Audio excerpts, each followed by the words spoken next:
Hey guys, it's the dynamic duo Dash Properties. I'm Shana. And I'm Deanna. And we're going to be giving you insights on how to start your Airbnb business in 2025. Let's go. So Shana, let's talk about this property. First of all, where did you find it? So guys, if you know me, you know I love open rent. So I actually found this property on open rent. So it was direct to landlord. I just called the landlord up directly and I said, kind of just pitched the idea of company. And then on that same day, I said, yep, we can view. And on that same day, we viewed the property. So open rent. So question for Deanna. So for those of you that don't know, we actually met this year. We opened our company of a month of even knowing each other. So in terms of 50-50 roles, what's your responsibilities and what's my responsibilities? I'd say my role is more the back end of things. So you deal more with landlords directly and finding properties, and I deal with the process after that, so the contract side of things. So in terms of messaging landlords and actually finding the property, that's something I more enjoy. So I'll book the viewing, do the numbers, close the landlord, and then in terms of the viewing, we're kind of 50-50 with that. So if one day I can't go to a viewing, I'll just tell her you go. And then in terms of closing, since we've already pitched on the phone, we just close the landlord in person. And then in terms of like staging as well, we have rent to rents, but we also find rent to rents for investors. But in terms of staging, how would you say your roles are and my roles? I'd say you're for sure more the creative one, like your brain is always full of ideas, and now I'm more the, okay, so let's order this from here. Finances, the finances, we've got this much to spend on this, and I just make sure we stick to our budget and we make sensible decisions. Yes. If you don't know, we actually managed to set up and secure this property for under £4,000. And Diana, I just want to talk to you more about how we managed to do that for those people that are looking to get into rent to rent and don't know how to start with such a small budget. Yeah, so we actually managed to negotiate the rent for this property with the landlord. We was back and forth with it, but with a bit of negotiation, the landlord was happy to go ahead.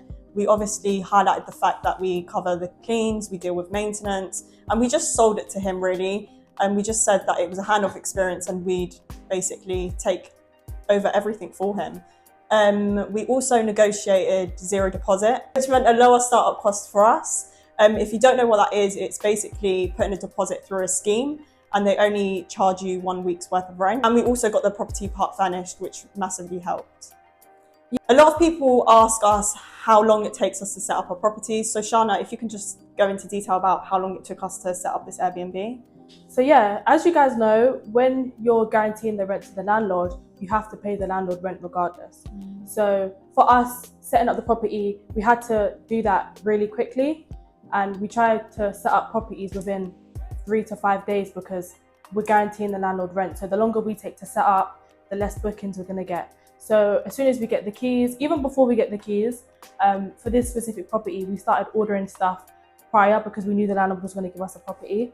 But if it is your first property and you collect the keys, I would say start ordering stuff for next day delivery. At least give yourself 3 days. I know you're probably not going to sleep on those 3 days, but that's fine. Like, you just want the property to be set up as soon as possible.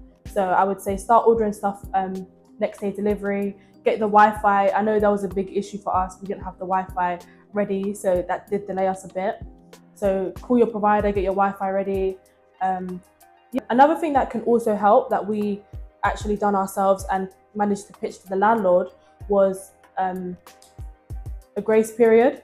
So we had a grace period of 3 days for both properties. We did try to push for 5, but we already got no deposits. And we were like, you know what, let's just stick to 3 days. 3 days is good because they weren't really that bad anyway.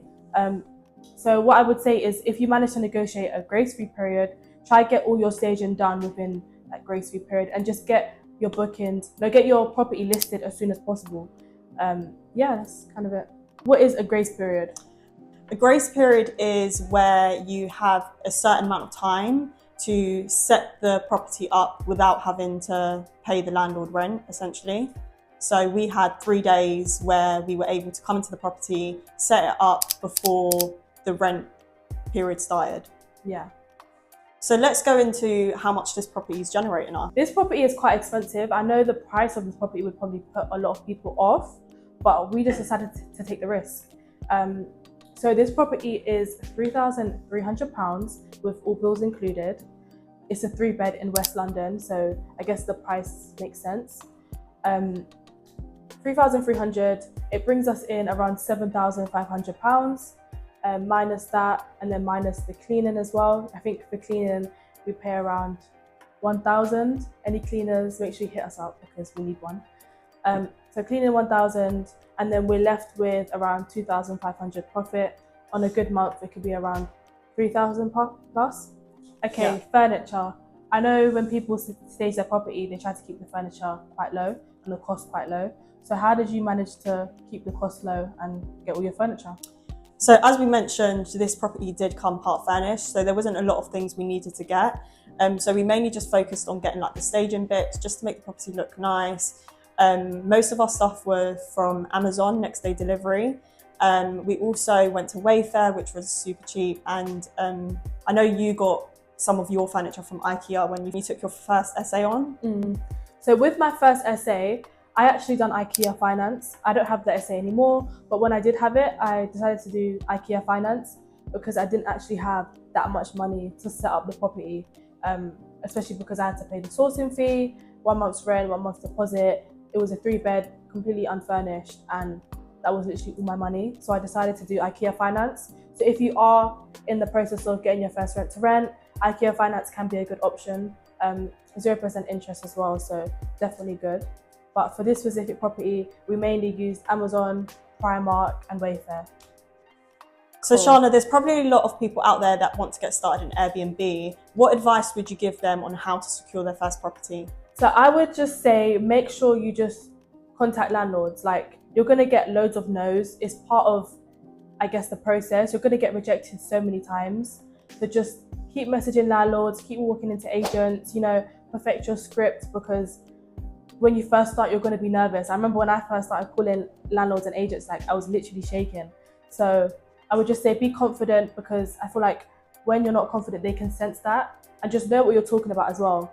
Like, make sure when they ask you questions, you answer them quickly, and you just know what you're talking about, because at the end of the day, this is their asset. Some people love their properties, so they want you to take care of it and kind of know that you know what you're doing.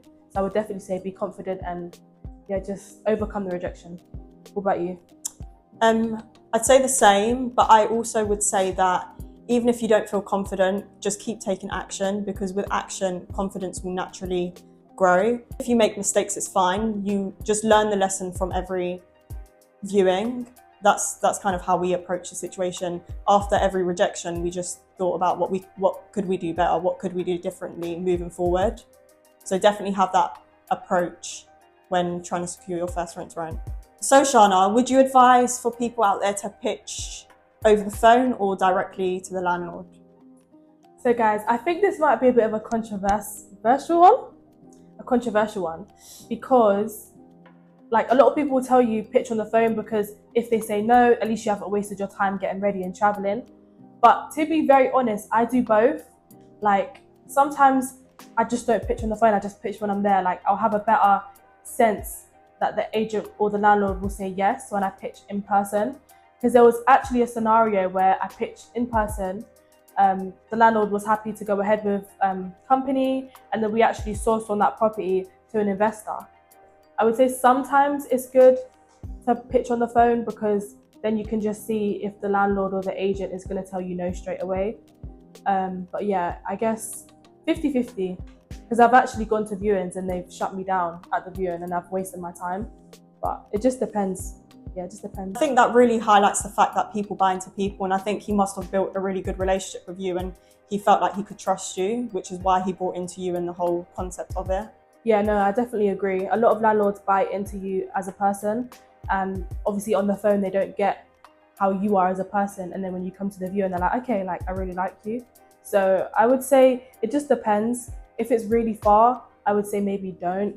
If it's quite local to you, you've got nothing to lose, especially in your beginning stages. I would say it's good experience. So yeah. And it's rejection therapy. Yeah, rejection therapy is important, guys. You need to get rejected in property.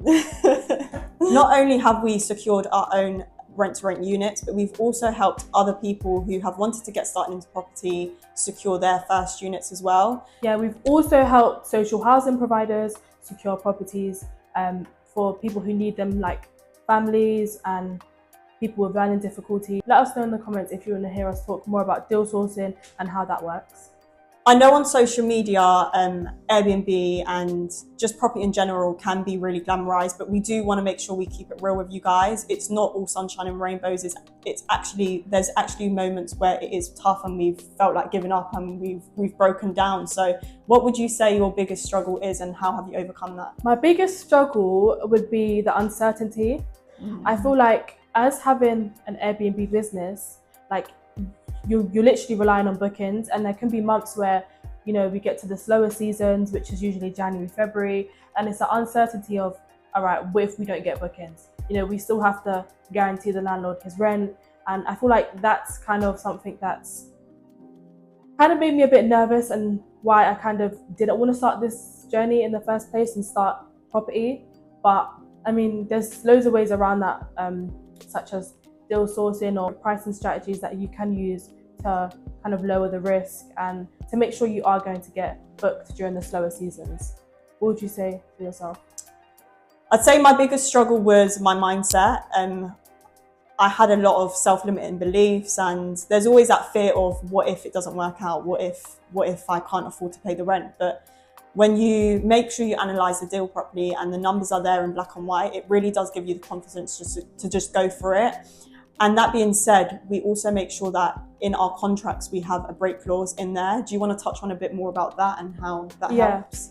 So a break clause is basically a clause in the contract where it allows you to leave the contract early. This is super important, guys. For my first ever property that I took on in Cardiff, there was a 12-month break clause. Ideally, for yourself as a company, I would say 3 to 6 month break clause is best, because I was tied down into a 12-month break clause and I was losing money on this property every month. So I would definitely say, if you are taking on a unit, add in a 3 or 6 month break clause so that if you aren't making any money, you can leave the contract. So if you did make it to the end of the video, thank you so much for watching. We really do hope this has inspired you or even given you a bit more knowledge to take that step into your property journey. If you let us know in the comments down below what else you want to see from us, and we're also available on social media. Property by Shana on Instagram, TikTok and LinkedIn, and Dashproperties on TikTok. And Property with Diana on all platforms. So give us a follow, drop us a message, and let us know down in the comments below what else you'd like to see from us.